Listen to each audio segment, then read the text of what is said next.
my god. Okay. Now, I'm gonna make something very, very clear before I start playing this. Asagao Academy, Normal Boots Club. This is Asagao Academy, Normal Boots Club dating sim game thing. Just came out a couple days ago as of recording this. Oh my god. Now, I want to make something very, very, very clear. Yes, playing this is really weird, given that, you know, they're real people with, like, wives and girlfriends and stuff. Really weird, but, you know, they did support it. The people got permission to do it, and actually, PeanutButterGamer's wife is the one that did the art. So, it's all good. It's just the one thing you need to remember. It's a fun little game. I've already played through it once, and I cried my eyes out because holy hell. So, let's start. This is just gonna be a quick one-off video. Unless you guys want to see more. Let me know if you want to see more.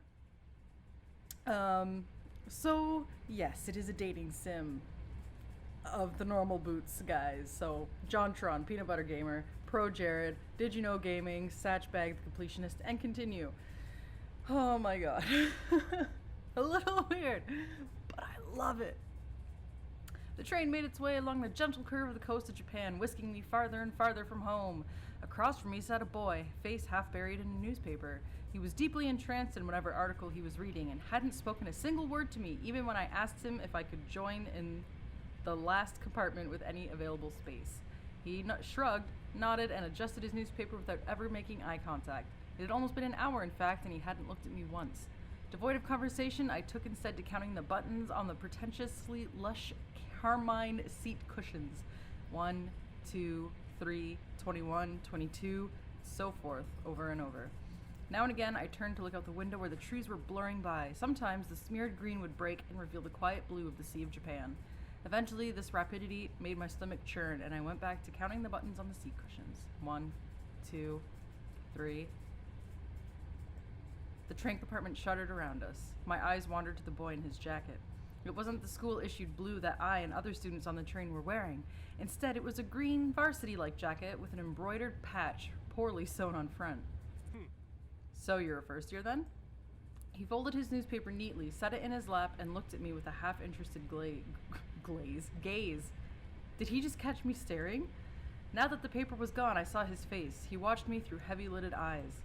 His hair was immaculately groomed, his teeth straight and blindingly bright. There was something about him, the way the light hit him, that made him look like he was almost sparkling? Me? He glanced around the compartment empty besides us and laughed. Oh, no, I'm not a first year, I'm a third year. The train began to slow, metal wheels groaning against metal tracks. The sudden shift threatened to rob me of whatever was left in my stomach, but I closed my eyes and took a deep breath, willing myself to keep it together. What kind of impression would I leave, puking on a student before I even arrived at the academy? The boy frowned. I picked at the hem of my cotton skirt. That's not possible. I've never seen you before. Took me a moment of mouth fishing to find a response. It's because I'm a transfer student? He laughed again. A transfer student, huh? We don't get many of those. I removed my acceptance letter from the front pocket of my uniform. The paper, heavyweight, off-white, had accumulated creases from my reading and rereading as if the words might have changed since the last time I read it. The boy took it, studied it, and then handed it back to me. I'll see you around. Well then, Hana, I suppose I'll be seeing you around. Yes! The boys from the normal boots do indeed have little voice clips. It's amazing. He smiled at me as he picked up the suitcase lying next to him. By the time I hiccuped a response, he was already gone from the compartment. I stared out into the empty hallway of the train. It was then that I realized he, having gotten it from my acceptance letter, knew my name, and I never got his.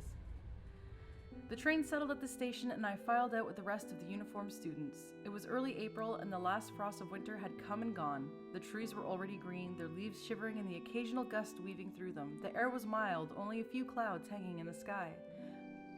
I walked along the road with a swarm of blue-jacketed bodies, looking at the little groups breaking off from the crowd. Everyone was buzzing so animatedly around me. I held my suitcase tight in my sweaty hands. It was leather-bound and worth more than anything it contained. It wasn't far to the school, and I was, maybe for the first time in my life, thankful that what I owned didn't amount to much. My school issued black Oxfords click, click, clicked on the pavement. I walked this walk over and over in my mind. So many nights I lay awake, imagining what it would be like to walk from the train station to Asagao Academy this first time. My new start. I always imagined that everything would change for me on this walk, that somehow everything would be magically different. But as I looked around, I realized nothing had changed. I hadn't changed. By the time I reached the massive gate to the academy, I forgot all about the disappointment slouching in the back of my throat. The school, framed by the gate's twisting black metal, was just as beautiful as the glossy photos I saw in its pamphlets. This was it. Asagao Academy. I glanced around. The swarm of students gathered around the gate. Beyond it, tiny blue people bounced around the academy's main building. A girl pressed a button to one side of the gate. The excitement in the air was almost palpable. A few moments later, the black gate, with great effort, creaked outwards and cleared the pathway. As the rest of the group shifted into motion, I followed along, a sheep in the herd. My stomach tied itself into knots. The crowd split off in different directions. For a moment, I panicked. A tired-looking man with graying hair called out for first years, a clusters of fresh-faced students gathering around him. Hey, look at that girl! I turned. A few feet away, a small group of boys were pointing at me and snickering. Pink hair? Are you kidding? How desperate can you get? Hot shame crawled down my neck. I attached myself to a group of girls, following a few steps behind them. In the distance, cicadas hummed in time to my shoes crunching against gravel. My hair. It wasn't my fault that my hair looked like this. Luckily, I found myself at the girls' dormitory, a large sign in the lawn reading Primrose House. The building dwarfed me in size and sheer intimidation. How many students did Asagao have? As I approached the building, a red-headed girl lingering nearby caught my attention. I looked away, then looked back. She was staring at me. She walked over. Oh, you must be my roommate! I eyed her warily. She was smiling and bouncing in a way that suggested her views on life were akin to a perpetual bouncy castle. What? Me? Bingo. Of course, you silly. Let me guess. Room 325. I thought back to the paper I received a month prior with a list of all the supplies I needed for the year and my dorm arrangements. Yeah, that's right. She laughed, but I couldn't figure out what was so funny. Was she laughing at me? When I found out my roommate was a transfer student, I knew you were going to be a total main character. I'm sorry. A what? When I saw you outside the gate, I knew it was you. I mean, look at that hair. I felt a lump forming in my throat. What was she talking about? She had to be making fun of me. I hadn't spent more than 5 minutes on campus and I was already being mocked. My hands began to tremble. Is there something wrong with my hair? Her face slackened from its amused smile to a more worried expression. Then she began to laugh again. Oh, no. It's great, I'm sorry. We're getting off on the wrong foot, aren't we? Oh, gosh. I'm Mai Sasaki. You must be Hana. I bowed my head. Hello. It's nice to meet you, Mai. All your school books are waiting in your room with your welcome letter, and I read the envelope. I hope you're not mad. Mai started walking towards the dorm's front doors. I followed behind like a lost puppy. Did you check in at the front desk already? No, I didn't. I didn't know where I was supposed to. Good. They'll offer to have a staff member give you a tour of the campus, but I can show you around. We don't get many transfer students in year 3, you know.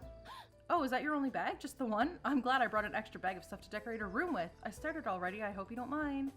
But I did wait to string the lights. I thought we could do it together, you know? She spoke quickly, the words bubbling from her mouth, and left me no time to answer until the end of her monologue.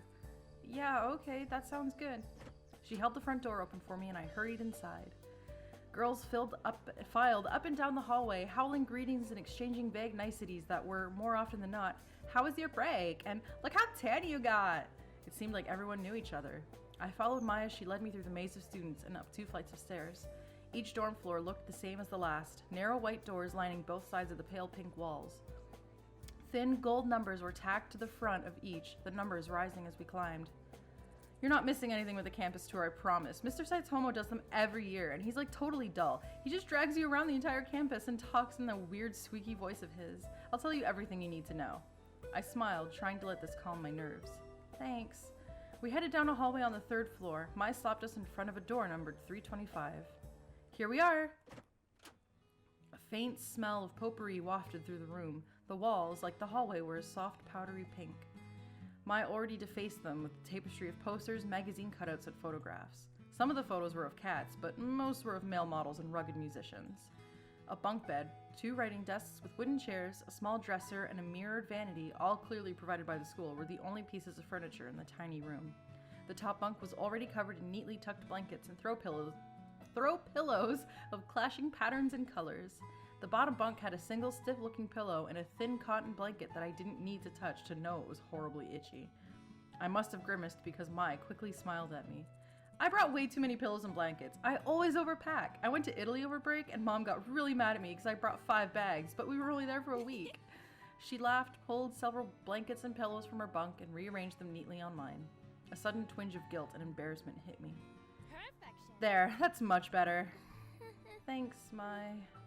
I placed my suitcase on the bottom bunk and began to unpack its contents. Several changes of clothing, pens and pencils, empty notebooks, a few photographs of my father, a dilapidated stuffed rabbit, and an old portable radio and a small black box.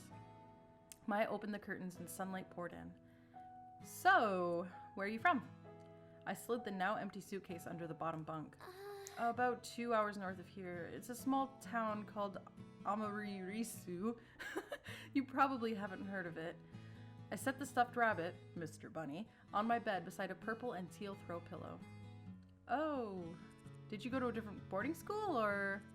No, I went to a public school down the street from my house. Public school? Really? What was that like? Were the students mean? Did you have a lot of friends? I always went to private schools. My parents work a lot. My dad goes overseas, so I think they stuck me here for convenience. Oh, hey, what's that? I removed an ornately patterned origami crane from the black box and was setting it on the unclaimed writing desk. Oh, this? My mother made it for me a long time ago. I set it beside a stack of thick textbooks, which I assumed were provided for me. Wow, it's so pretty. I've never seen paper like that before. Oh yeah, the lights. Let me get them. Mai went to her own desk, opened the drawer, and pulled out a long tangled string of fairy lights. I thought these would look nice. Here, help me string them up. She grabbed a container of pushpins and pulled her wooden desk chair out and over to one wall. I did the same with my own. Together, we pinned the lights around the perimeter of the room. How was the train ride over? Did you meet anyone? No, not really. I was in a compartment with some guy and... What? Some guy, huh? Was he cute? Oh, yeah, I guess. I don't know. I wasn't really paying attention. I didn't even get his name. Mai seemed disappointed for a moment, then perked back up. You'll have to point him out to me if we see him again. Okay. Once we finished stringing the lights, Mai climbed down from her chair and brushed her hands together triumphantly. Yeah! Done! Okay, now it's time for lunch. The food here's pretty good. There's this ramen place down the street from campus that's like out of this world, but the school only ever lets us leave the campus on weekends. Mai walked toward the window. We could go today because it's Sunday and it's pretty nice out, but I guess you might want to go to the cafes since you just got here. We could... She was suddenly interrupted by her own enthusiastic laughter. Oh my gosh, Mimi Santos totally just tripped outside and fell on her face. I saw it. Oh, is that mean to laugh? Maybe I shouldn't have. Oh well, anyway, let's go eat. I'm totally starved. She led me out the room before I even had the chance to respond. Okay, guys, I'm gonna tell you right now, this is gonna be a long-ish video, okay? Because nothing really happens for the first little bit, maybe for the first like half hour or so it's gonna be a long video, I'm just saying. The cafeteria was buzzing with students excited for the new year. The only people as nervous looking as I felt were the tables of skittish, wide-eyed first years. I stepped into line behind Mai, taking an empty plastic tray. We shuffled through, asking for helpings from the sulky cafeteria workers when we passed something that looked good.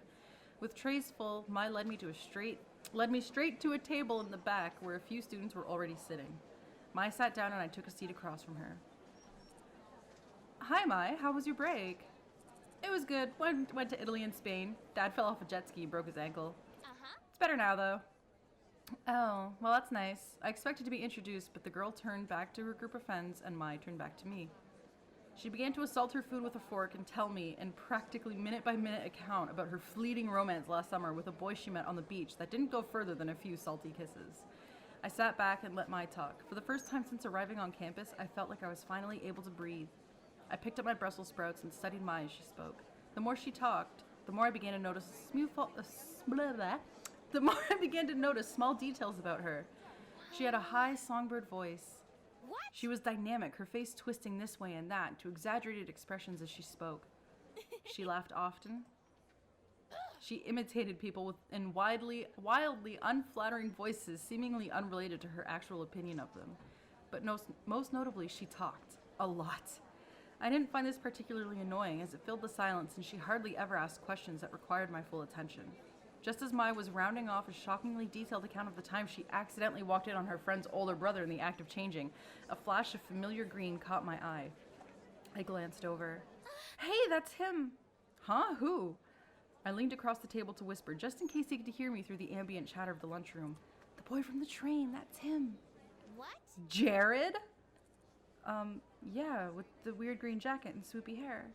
He just picked up his tray and was walking past us when something seemed to catch his eye. Oh, you.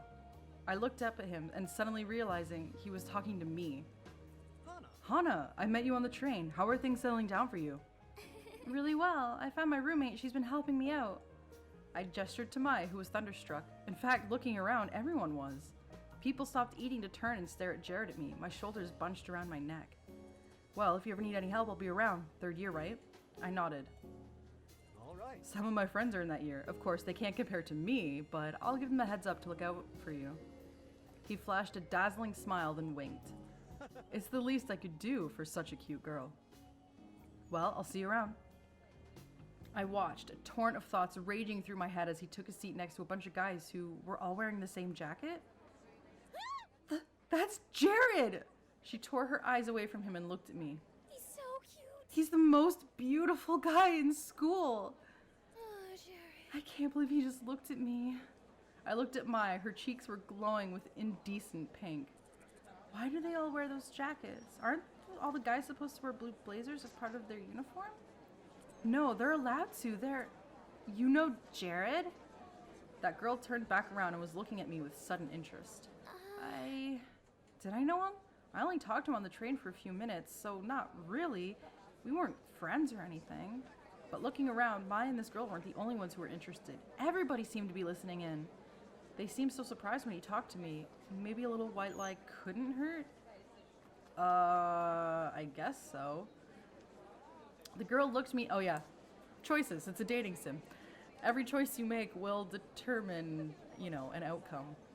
The girl looked at me up and down as if she were inspecting a piece of furniture for purchase. I'm sorry, I didn't introduce myself earlier, did I? I'm Mimi. Nice to meet you. So, how'd you meet Jared? Oh, come off it, Mimi. Jared's not interested. Mai and Mimi stared at each other for a few seconds, having some kind of silent mental battle. Then Mimi turned away and continued to eat. Sorry, it was clear that she was just trying to get in with you for her own agenda, so I cut her off. Get in with me? Why? Well, you asked me about those guys in their jackets, right? Those are their Normal Boots Club jackets. They're... what? What's Normal Boots Club? Look at them all! It's a club we have at school here. It's like totally exclusive and full of only the coolest students. They get together and play video games. Or something. That one right there is John, also known as JonTron. His bird's name is Jacques. John is also the president of the drama club here at school. Next to him is PBG. He and John founded the Normal Boots Club together. PBG is one of the best soccer players on our team. Then there's Gerard. People call him the Completionist because he's obsessed with completing things. He has the biggest itty-bitty kitty collection I've ever seen. Next to him is Jared, also known as ProJared. He's a model. Then there's Satchbag, but everyone calls him Satch. He's like crazy smart. Those guys over there are Paul, Nick, and Josh. They write a column in the school newspaper called Continue. Paul, the one standing up, is the student council president. And the guy on the end there is Shane. He knows more about video games than anyone, ever. She exhaled a dreamy sigh into her mashed potatoes. So, how would someone, join the Normal Boots Club? You don't choose the boots, Hana. The boots choose you. What does that even mean? You have to be presented with the boots to be in the club, and they're like super selective. What are the boots? The club has this boot statue. It's like the one on their patches, but it's gold-plated. It's their mascot, I guess? They do this weird initiation ritual with it. Ritual? I hear they fill a room with candles and wear these totally creepy robes during initiation. This year 2 girl said she saw it once and they were all like chanting around the boots and it sounded like they were talking backward. But I don't believe her, and even if it's true, I don't care if they're a cult because they're all really hot.